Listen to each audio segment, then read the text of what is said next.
Sa buhay natin, i-capture lang natin yung mga bagay na magpapasaya sa puso.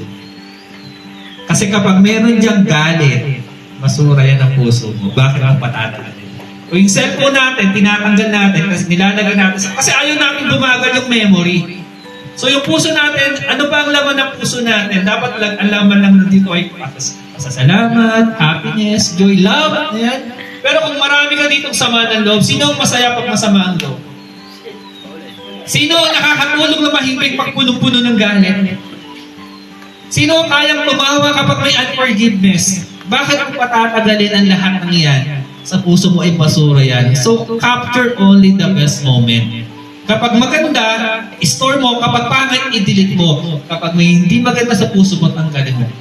Kasi ang kalooban ng Panginoon ay maranasan mo ang isang buhay na ganap at kasiya-siya sa piling ng Diyos. Alam ko, hindi ako pababayaan ng Panginoon.